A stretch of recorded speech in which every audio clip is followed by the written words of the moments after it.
은혜의 주일 하나님께서 주시는 말씀은 시편 23편 2절 말씀입니다.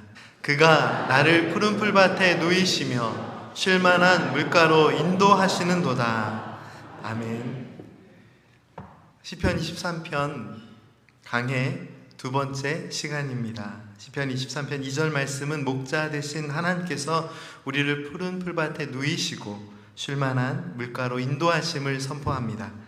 푸른 풀밭과 쉴만한 물가. 성도님들의 삶에는 이러한 참 평강과 쉼을 누릴 만한 은혜의 자리가 있으신가요? 오늘 하나님의 말씀은 우리가 평강과 쉼을 누릴 만한 은혜의 자리를 찾을 때 분명히 기억해야 할 부분이 있음을 기록하고 있습니다. 어떠한 부분일까요? 참 평안과 쉼의 자리는 하나님의 인도하심으로부터 시작되어야 함을 말씀은 분명하게 기록하고 있습니다. 많은 사람들이 참 평안을 누릴 만한 푸른 풀밭과 쉴만한 물가를 사모하고 동경하고 찾고 있지만 우리가 기억해야 할 것은 푸른 풀밭과 쉴만한 물가라는 은혜의 자리는 나의 목자 되신 여호와 하나님을 바라보는 믿음으로부터, 그 믿음의 삶으로부터 시작됩니다. 성경 원문인 히브리 성경에서 여호와는 나의 목자시니라는 표현은 예호와 로이라고 기록하고 있는데요, 성경 말씀에 기록된 목자라는 표현, 이 히브리어 로이라는 말은 먹이시고 돌보시고 보호하시고 다스리시고 어떠한 사랑의 관계를 형성하시고 또 양육하신다라는 다양한 의미를 가진 라라는 말에서 왔습니다. 그리고 이 목자를, 이 원문의 뜻을 살려서 이해해보면 우리는 특별히 세 가지 아주 중요한 하나님의 사랑의 모습을 확인할 수 있습니다. 첫째는 먹여주시는 은혜입니다. 일반적으로 먹여주신다는 표현을 통해서 목자가 양을 먹이는 모습을 생각할 수 있지만 이보다는 사실 부모님이 어린 자녀를 품고 먹여주시는 모습이 먼저 떠오르죠. 하나님께서는 어린 자녀를 품은 부모님의 모습처럼, 부모님이 어린 자녀를 품고 먹여주시는 것처럼 그렇게 우리의 삶에 함께 하시며 우리의 부족함을 채워주시고 먹여주시는 사랑의 하나님이십니다. 둘째로 로이라는 말을 통해서 만날 수 있는 하나님의 사랑은 길러주시고 양육하시는 은혜입니다. 목자는 양을 먹이며 잘 성장할 수 있도록 도와주죠. 그렇다면 하나님의 사랑은 어떻습니까? 하나님께서는 우리의 삶에 함께 하시며 우리를 은혜의 길 안에서 성장하도록 우리를 돌보시는 하나님이십니다. 셋째로 성경에서 사용하는 목자라는 말, 로이라는 말은 보호하시고 지켜주심을 강조하는 표현입니다. 목자는 거칠고 사나운 짐승들이 나타나면 양들을 지키기 위해서 최선을 다합니다. 때로는 자신의 목숨이 위험한 상황이 되더라도 아랑곳하지 않고 양들을 지킵니다. 혹시 이런 목자에 대해서 들어본 적이 있으신가요? 목자가 늑대나 이런 양들을 해치는 동물들이, 짐승들이 찾아와서 싸웁니다. 그런데 싸우다 보니까 지치고 또 싸우다 보니까 불리해지면 그래, 이제 나도 지쳤으니까 한 마리만 가져가 줄래? 이렇게 말하는 목자를 보신 적이 있으신가요? 그런 목자에 대해서 들어본 적이 있으신가요? 자기 몸이 상할지언정 끝까지 양들을 지키는 것이 목자의 심정입니다. 여호와는 나의 목자시니라는 이 믿음의 고백은 단순히 양 한 마리가 돌봄을 받는다라는 의미를 넘어서 하나님께서 완전한 사랑과 은혜로 우리와 함께 하시며 먹여주시고 길러주시고 보호해 주심을 가르쳐 주시는 은혜의 말씀입니다. 그리고 이러한 하나님의 돌보심이 우리의 삶에 구체적으로 실현되는 자리, 드러나는 은혜의 자리가 바로 푸른 풀밭과 쉴만한 물가입니다. 그런데요, 하나님을 믿는 나의 믿음의 삶에 이러한 푸른 풀밭과 쉴만한 물가는 어디에 있을까요? 아마도 많은 성도님들께서 오래전에 읽어보셨을 만한 책 중에 당시의 베스트셀러였는데 엔트로피라는 제목의 책이 있습니다. 저도 어느덧 이 책을 읽은 지 20여 년이 지나서 사실 책의 전체 내용은 잘 기억이 나지 않습니다. 그런데 오래전에 읽은 책의 내용이지만 아직도 선명하게 나름대로 기억되는 부분이 하나 있는데요. 제 언어와 이해로 풀어서 설명을 드리면 이 책은 과연 현대인들이 예전보다 더 행복한 삶을 살고 있는가라는 질문을 던집니다. 분명 과학과 기술이 예전보다 훨씬 발전되고 여러 방면에서 매우 편리한 삶을 살고 있는 오늘 우리의 삶이지만, 다른 한편으로는 오늘날 사람들의 삶의 모습을 보면 예전에 전기가 없고 기계가 발달하지 않았던 그 과거의 시간보다 여러 면에서 훨씬 더 피곤한 삶을 살아가는 느낌이 듭니다. 왜냐하면 옛날에는 해가 지면 어떻게 했죠? 잤습니다. 할 일이 없어서 잤어요. 해가 지니까 예전에 이제 우리 한국식으로 표현하면 머슴이라는 존재가 항상 그게 양반 댁에는 있었습니다. 머슴은 어떻게 했을까요? 해가 지면 잤습니다. 왜냐하면 일을 할 수 없으니까요. 해가 뜨면 머슴도 피곤하고 어려운 삶을 살지만 해가 지면 양반이든 머슴이든 잤습니다. 불이 참 귀하던 시대였어요. 그런데 해가 져도 여전히 곳곳에 불이 환하게 켜져 있고 또 할 일이 너무 많아서 쉽게 잠을 잘 수 없는 세상이 되었습니다. 분주하고 여유 없는, 그리고 한편으로는 시끄러운 세상 속에서 우리는 살아갑니다. 바로 그러한 현실을 생각해 볼 때 우리는 과연 예전보다 편리하고 발전된 세상에서 살아가고 있지만 더 행복한 삶을 살고 있는가? 20여 년 전에 당시의 베스트셀러였던 엔트로피라는 책이 던져주었던 이 질문은 오늘 우리의 삶에도 동일한 고민을 전해주고 있다라고 생각합니다. 사랑하는 성도 여러분, 우리가 살아가는 세상은 분명 더 편리하고 발전된 세상이 되었지만 다른 한편으로는 더 분주하고 여유 없고 쉼이 없는 삶이 되고 있지는 않습니까? 그래서 무언가 쉼없이 어떤 삶의 이야기들이 계속 연속되고 있다 보니까 삶이 더 고달프게 느껴지기도 하고, 쉼이 필요한 나의 모습을 알면서도 이 불을 끄는 것이 쉽지 않죠. 어떤 작업을 멈추는 것이 쉽지 않은 세상이 되었습니다. 그런데 더 큰 문제가 무엇인지 아세요? 더 큰 문제는 어느새 하나님께서 주신 은혜와 평강에는 무뎌지는 삶의 모습을 보게 됩니다. 예전에는 누구 하나 만나려면 미리 전화해서 연락했고 삶을 다 살피고 그리고 만났는데요, 이제는 그렇지 않죠. 무언가 편하게 연락하고 빨리빨리 반응합니다. 이메일도 하루만 안 읽으면 무슨 일이 일어났나 걱정부터 되는 것이 요즘 삶인데, 즉각적으로 반응하고 바로바로 해결해야 될 문제들이 너무 많습니다. 이 삶의 문제에 대해서는 그런데 이것도 조금 심각한 문제라고 생각은 되는데요, 더 큰 문제가 뭐냐면 즉각적으로 반응하고 빨리 연락하고 이런 삶을 살고 있으면서 정작 하나님께서 주시는 은혜와 평강에는 무뎌지는 믿음의 삶의 모습들이 너무나도 많이 있다는 사실입니다. 주님께서 주시는 평안에 집중하고 주님을 닮아가는 믿음의 삶을 살아가기에 바쁘고 분주한 삶이 아니라 그저 반복되는 삶의 숙제들을 감당하기에도 버거운 인생 속에서 힘겨운 인생의 삶을 살아갑니다. 그리고 사람과의 관계 속에서도 여러 어려움과 아픔과 상처들이 너무 쉽게 다가옵니다. 그러한 삶을 살아가는 오늘 우리의 삶에서 푸른 풀밭과 쉴만한 물가는 어디에서 찾을 수 있을까요? 본문 말씀 시편 23편 2절 말씀을 다시 한번 한 목소리로 읽겠습니다. 함께 읽겠습니다. 그가 나를 푸른 풀밭에 누이시며 쉴만한 물가로 인도하시는도다. 아멘.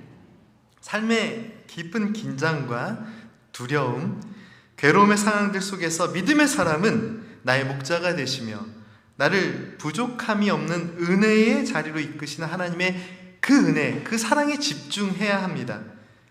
한 가지 이 말씀에서 큰 위로가 있는데 어떠한 위로이신가요?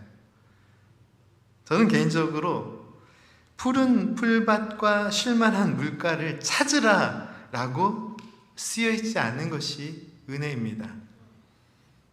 이 땅 위에서 살아가면서 안식을 누려야 되는데, 쉼을 누려야 되는데, 그것도 어떤 우리의 능력에 달려 있어서 우리가 그걸 찾아야 한다면 너무나도 서글프지 않으시나요?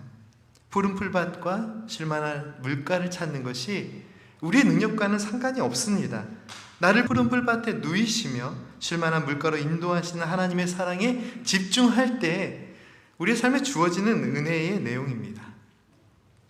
필립 켈러라는 평신도 사역자가 쓴 양과 목자라는 책이 있습니다. 필립 켈러라는 사람이요, 이 선교사의 아들로 태어나서 토론토 대학에서 농업을 공부하고 우리가 살고 있는 이곳 BC 주에서 농업과 토양학을 연구한 학자입니다. 그리고 그는 자신이 직접 양들을 돌보는 목자의 삶을 경험하면서 목자의 시선으로 시편 23편 말씀을 해설하는 책을 썼는데, 그 책에는 다음과 같은 내용이 있습니다. 그가 양들의 습성을 오랫동안 연구하면서 직접 감찰하면서 양들이 어느 곳에 눕기 위해서는 4가지 조건이 충족되어야 한다라고 설명을 합니다. 양들이 아무 데나 막 뒹굴고 눕는 것 같지만 그렇지 않다는 거예요. 어떠한 조건일까요? 첫째로, 양들은 겁이 많아서 두려운 마음이 조금이라도 남아있으면 눕지 않는다라고 합니다. 온전한 평안함이 느껴질 때, 안심이 될 때 목자를 믿는 마음으로 누울 수 있는 마음이 생기는 것이죠. 둘째로, 양들은 무리를 이루어 생활하는 일종의 사회생활을 하는 동물이기 때문에 내가 누우려고 하는데 그 무리 속에서 불화가 있거나 불편한 관계가 있는 양이 있으면 그곳에는 잘 눕지 않으려고 한다고 합니다. 양과 염소를 비교하는데 예전에 한번 들었던 것 같아요. 염소는 불편한 염소가 있으면 너도 불편해봐라 하면서 거기 눕는다고 그러더라고요. 근데 양들은 그렇지 않대요. 양들은 셋째로, 자신을 성가시게 하는 팔이나 해충이 있고 그것들로 인해 괴로움이 느껴지면 눕지 않는다라고 합니다.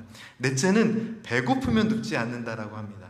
배부를 때 배부르게 꼴을 많이 먹어야 편히 눕는다라고 합니다. 양들이 그냥 막 쉬는 것 같은데 쉬는 것도 이렇게 까다롭습니다. 근데 이 책의 내용을 읽으면서 한 가지 제 마음속에 그런 생각이 들었습니다. 우리 인간의 모습도 크게 다르지 않다라는 생각이 들었습니다. 그리고 이 참 까다로운 우리를, 참 불편함도 잘 느끼는 우리를, 잘 만족하지 못하는 우리를, 작은 일에 상처를 받기도 하는 우리를, 관계 속에서 실망하기도 하는 우리를 누가 목자 되신 하나님께서 사랑으로 품어주시고 돌보아 주시는구나 라는 이해를 갖게 되었습니다. 제 경험을 고백하는 것이 참 조심스럽지만 저는 누구보다 하나님의 사랑으로 성도님들을 품고 격려하고 주님의 섬김의 사랑을 따라 사랑하는 삶을 살고 싶어서 목회자가 된 사람입니다. 그렇게 살고 있는 것 같나요? 근데 제 마음이 많이 불편합니다. 그런 것 같지 않아서 목회자로 주일을 감당하며 살아가는 것이 참 감사하고 행복한 일인 것은 분명한데 가끔 그런 생각들이 찾아옵니다. 참 쉽지 않구나. 제 자신이 많이 부족하구나.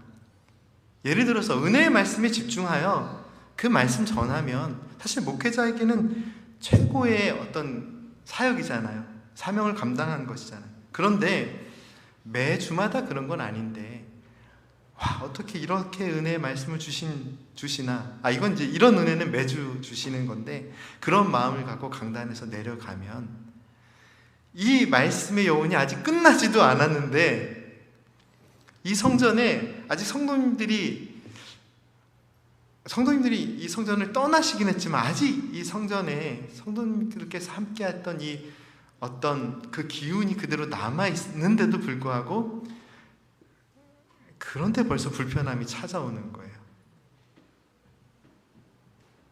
늘 주님의 사랑으로 품고 넉넉한 은혜의 마음으로 맡겨진 사명들을 감당하는 것이 자꾸만 어렵게 느껴지고 저 자신도 낙심하지만 또 낙심하는 성도님들을 보면 또 마음이 어려워지죠. 제가 목회자가 될 때 저는 이미 1990년대 초에 신학교를 간 사람이지만 대학 때부터 90년대 말에 신문 기사에 이런 기사가 났어요. 여대생들이 가장 좋아하는 1등 신랑감은 놀랍게도 1위가 누군지 아십니까? 목사였습니다. 그때 당시에 제가 이걸 몇 번 얘기하면 자꾸 이제 자랑처럼 들려서 조심스럽긴 한데 무슨 얘기를 할 줄 알고 벌써 이렇게 반응하시는 거죠? 신대원 들어가는 게 너무 힘들었어요. 200명밖에 안 뽑는데 1600명, 1800명이 왔으니까요.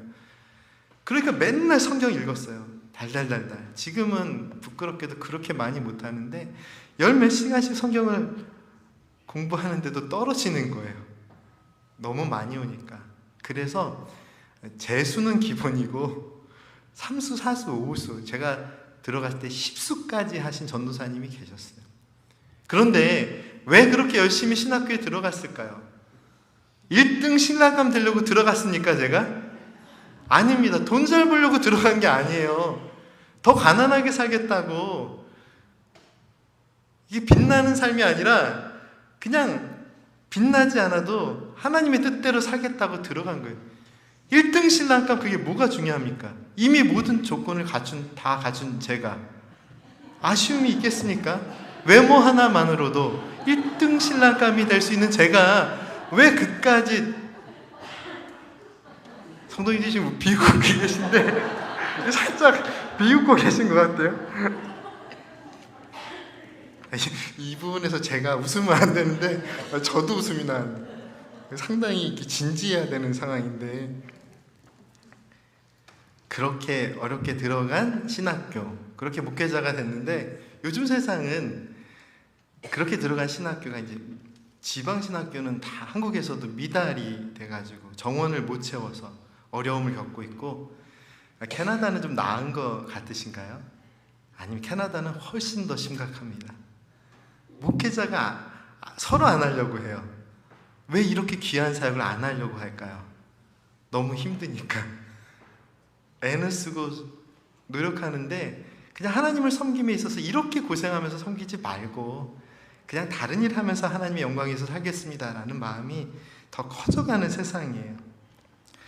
어제 토요일 새벽 기도를 통해 나눈 이야기가 있는데 데살로니가서 4장 1절 말씀을 통해서 우리가 마땅히 행함이 우리가 마땅히 살아가야 할 어떤 믿음의 삶의 모습이 하나님께서 기뻐하시는 은혜의 삶과 연결이 되어야 한다라고 강조해 드렸습니다. 말씀이 가르쳐 주시는 부분입니다. 특별히 우리가 믿음으로 살아갈 때 하나님의 거룩하심의 은혜, 그 부르심의 뜻을 따라 우리를 거룩하게 하시는 그 부르심의 은혜를 따라 우리의 모든 삶이 참 기쁨과 평강의 삶이 되어야 된다라고 우리가 말씀의 은혜를 나눴고 너무나도 중요한 말씀이라는 생각이 들었습니다. 그런데 저 자신의 모습을 돌아볼 때 정작 그런 은혜의 말씀을 선포하고 저 자신은 그런 은혜를 누리고 있는가, 또 저 자신뿐만 아니라 제가 섬기고 있는 이 믿음의 공동체 안에서 그런 은혜가 온전히 나타나고 있는가, 저 자신만 낙심할 뿐만 아니라 우리 성도님들께서도 낙심하고 있는 것은 아닌가. 목회를 잘 못 감당해서 단순히 슬픈 게 아닙니다. 우리들의 모습 가운데 하나 둘 주님을 닮아가는 은혜의 증거들이 나타나야 할 텐데 나 자신부터 아무런 향기가 없는, 열매가 없는 삶을 살아가고 있는 것은 아닌지 답답해질 때가 있습니다. 내 삶의 푸른 풀밭과 실만한 물가가 잘 보이지 않는다고 느껴질 때 어떻게 해야 됩니까? 우리는 오늘 하나님께서 우리에게 주시는 말씀은 우리를 푸른 풀밭에 누이시고 실만한 물가로 인도하시는 하나님의 은혜를 끝까지 붙들고 집중해야 함을 가르쳐 주십니다. 이것이 오늘 말씀이 가르쳐 주시는 말씀의 핵심입니다. 하나님의 사랑 없이는 눕는 것조차 불편함을 느끼는 존재가 양입니다. 내가 왜 이렇게 상처를 많이 받을까? 우리 성도님들이 양처럼 순하시기 때문에 어떻게 보면 좋은 거예요. 사실은 꼭 나빠서 그런 건 아니에요. 염소는 자기가 상처도 안 받는 데니까요. 그런데 양과 같은 마음으로 믿음으로 신앙생활 하니까 상처도 받고 또 실망도 하고 불편함도 느끼고 또 마음의 갈급함도 느껴요. 그러나 이 눕는 것조차 불편함을 느끼는 존재이기에 더욱더 해야 될 일이 있습니다. 우리를 편히 눕게 하시는 그 은혜의 마음을 주시는 우리의 관계를 비록 두려움이 많을 수도 있고 작은 것에 불안해할 수도 있고 어떤 관계 속에서도 불편함을 느낄 수도 있고 늘 무언가 갈급함을 느끼는 그러한 양과 같은 존재일지라도 주님께서는 그 두려움과 불편함의 환경의 소리를 건져주시고 우리가 풀 수 없는 관계와 상황의 복잡함 속에서 우리를 위로해 주시고 먹여주시고 돌보시고 지켜주셔서 참된 평안함 가운데 우리를 푸른 풀밭에 눕게 하시는 사랑의 하나님이심을 말씀은 기록하고 있기에 우리가 그 말씀 의지하여 어떠한 상황 속에서도 하나님의 사랑에 집중하는 믿음의 삶을 살아야 합니다. 그리고 오늘 말씀은 푸른 풀밭에 누이시는 하나님은 또한 우리를 쉴만한 물가로 인도하신다라고 말씀을 선포합니다. 우리말 쉴만한 물가라는 이 표현대로 쉴만한 물가, 그냥 생각만 해도 너무 평안함이 느껴지는 곳입니다. 그런데 오늘 말씀 속에 기록된 쉴만한 물가는 조금 더 깊은 의미를 담고 있습니다. 본문 말씀이 가지고 있는 성경 말씀의 더 본질적인 의미는 영어 성경에 잘 기록되어 있는데요. 우리말 성경에 쉴만한 이렇게 표현하고 있는 이 표현이 영어 성경에서는 quiet, 조용한이라고 표현되어 있습니다. 이 말씀의 의미를 깊이 생각해 보십시오. 조용한 물가로 부르시는 하나님의 뜻은 무엇이고 왜 조용한 물가가 우리에게 참 쉼의 장소가 될 수 있을까요? 조용한 물가는 세상의 모든 소음이 사라지고 하나님의 사랑의 음성에 집중할 수 있는 은혜의 자리이기 때문입니다. 오늘 우리의 삶에 우리의 마음을 시끄럽게 하는 삶의 소음들이 너무 많지 않습니까? 자동차의 경적 소리, 큰 나무를 흔드는 거친 바람 소리, 덜그락거리고 삐걱거리고 또한 신경을 거스리는 고주파 그런 소음처럼 그런 소음도 사실 되게 신경 쓰이는데 내 마음의 평안을 깨트리고 나를 잠 못 들게 하고 나를 괴롭히는 우리의 마음을 아프게 하는 그런 소리들이 있지 않습니까? 우리가 누려야 할 은혜 가운데 하나는요, 하나님께서 그러한 아픔의 소리로부터 우리를 비난하는 소리로부터 우리의 마음을 쓸쓸하게 하고 괴롭게 하는 소리로부터 우리를 지켜주신다라는 것입니다. 많은 분들이 쉴만한 물가를 생각할 때 아름다운 경치를 먼저 생각하지만 이 말씀의 핵심은 단순히 평화롭고 좋은 세상이 아닙니다. 세상의 모든 소음뿐만 아니라 비난과 상처의 말, 분열의 소리를 막으시고 오직 하나님의 사랑에 집중하게 하시는 하나님의 은혜가 핵심입니다. 그리고 나아가서 이 말씀의 깊은 뜻을 생각할 때 우리의 마음에, 우리의 삶에 남아 있어야 할 단 한 가지를 보여주십니다. 오직 예수 그리스도만이 보이고 우리 주님의 음성만이 들려야 하는 은혜의 자리를 의미합니다. 성경 말씀 마태복음 17장, 마가복음 9장, 누가복음 9장에 변화산의 영광의 사건이 기록되어 있습니다. 예수님께서 산에 기도하실 때 예수님의 모습이 변화하고 영광이 드러납니다. 모세와 엘리야가 영광 중에 나타나서 예수님 곁에 서서 말하는 장면이 기록되어 있는데 예수님의 영광이 드러나는 이 변화산의 놀라운 체험에서 이 자리에 함께 있던 제자들 중에 베드로는 졸다가 깨어서 그 영광을 보고 어떻게 이야기하죠? 여기가 좋사오니 주님, 우리는 여기에 있는 것이 좋사오니 초막 셋을 짓고 이런 얘기를 합니다. 베드로는 그 영광의 자리에 그냥 남아있고 싶었습니다. 그런데 이 장면에서 우리가 주목해야 할 말씀이 있습니다. 누가복음 9장의 이 장면은 이러한 말씀으로 끝이 납니다. 누가복음 9장 36절 말씀을 함께 읽겠습니다. 소리가 그침에 오직 예수만 보이더라.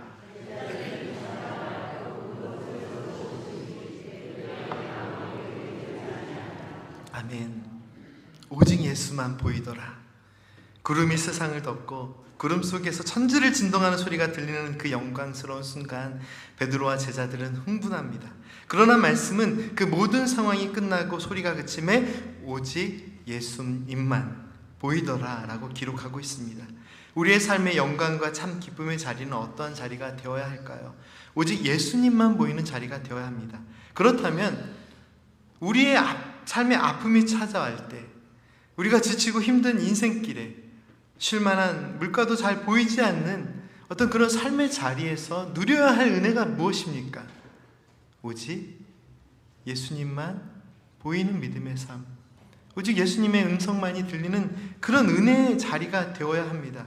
천지가 진동하는 소리가 우리를 흥분시키는 그 영광의 자리에서도 오직 예수님만 보여야 하듯이 우리의 고통의 자리, 우리의 마음을 흔드는 삶의 괴로움의 자리에서 너무나도 많은 소음들이, 아픔의 이야기들이, 괴로움의 이야기들이, 비난의 이야기들이 우리를 찾아올 때 우리를 지키시는 하나님의 사랑에 집중하며 오직 예수님의 음성만 들리더라 라는 그 쉴만한 물가로 하나님 우리를 인도하십니다. 하나님의 사랑은 우리를 그곳으로 인도하심을 믿으십시오. 사랑하는 성도 여러분, 푸른 풀밭은 오직 하나님의 돌보심의 은혜에 집중할 수 있는 믿음의 장소가 되어야 합니다. 쉴만한 물가는 세상의 모든 소음으로부터 우리의 마음의 귀를 막아주시고 주님의 사랑의 음성을 따라 우리의 삶의 공간이 믿음의 찬양과 기도로 채워질 수 있도록, 이 표현을 다시 한번 생각해 보세요. 주님의 사랑의 음성을 따라 그냥 우리의 삶의 빈 공간을 찬양과 기도로 채우는 것 자체가 참 은혜이긴 한데 조금 더 깊이 들어가서 주님의 사랑의 음성을 따라 주님의 사랑의 음성 위에 우리의 믿음의 찬양과 기도를 드릴 수 있는 그곳, 그 푸른 풀밭과 쉴만한 물가로 하나님께서는 우리 성도님들을 인도하십니다. 하나님께서는 그 은혜의 자리로 우리를 인도하시는 능력의 하나님이십니다. 아멘. 함께 기도드리겠습니다. 사랑과 은혜의 하나님, 푸른 풀밭으로 누이시고 쉴만한 물가로 인도하시는 하나님의 사랑에 감사를 드립니다. 두려움 속에서도, 때로는 여러 가지 근심과 걱정 속에서도 우리의 마음을 괴롭히는 세상의 소음들, 비난의 소리, 아픔의 이야기들 속에서 우리의 마음의 길을 막아주시고 주님의 사랑의 음성을 따라 우리의 믿음과 찬양의 기도를 올려드릴 수 있는 은혜의 자리로 인도하시는 하나님의 그 사랑 안에서 참 쉼과 안식을 누리게 하옵소서. 예수님의 이름으로 기도드립니다. 아멘.